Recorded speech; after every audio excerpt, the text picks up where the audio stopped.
आपने कभी सोचा है जब हमारा पूरा का पूरा सिलेबस पठित चीजों पर है, सिलेबस डिफाइन है, पता है कि यही पढ़ के आना है और इसमें से हम पूछेंगे आपसे, यही तो होता है ना। बाकी अब ऐसे में अगर कोई अपठित गद्यांश आपको दिया जा रहा है और उसमें से कुछ क्वेश्चन भावार्थ लिखने को कहा जा रहा है या व्याख्या लिखने को कहा जा रहा है, तो परीक्षक का क्या मंतव्य हो सकता है? वो क्यों करा रहा है आपसे?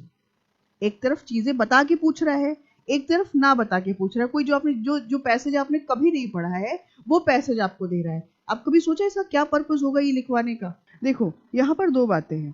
पहला, आपकी अवबोधन क्षमता को चेक करना।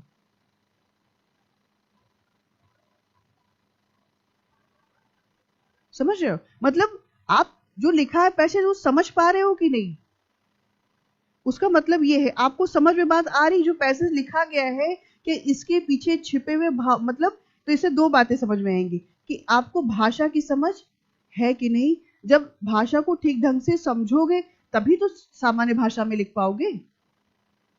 तो आपकी यही चेक कर रहा है कि आपकी समझ कैसी है, प्लस विषय वस्तु या सब्जेक्ट की समझ आपको कितनी है। मान लीजिए पर्यावरण पर ही कोई इशू लिखा हुआ है और जब आपसे व्याख्या कराने को कहा जा रहा है तभी समझ में आएगा कि जब व्याख्या हम करते हैं तो कैसे करते हैं।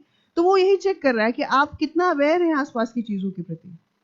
समझ रहे हो? तो तीन मोटी बातें हैं कि आप भाषा को समझते हो कि नहीं, आपको उस कंटेंट जो दिया है उसकी समझ है, विषय वस्तु की समझ है कि नहीं है, और पूरी भाषा बोध जिसको अवबोधन क्षमता, टॉपिक को समझ पाने की क्षमता आपकी कैसी है, बस वो इसी से चेक कर रहे हैं।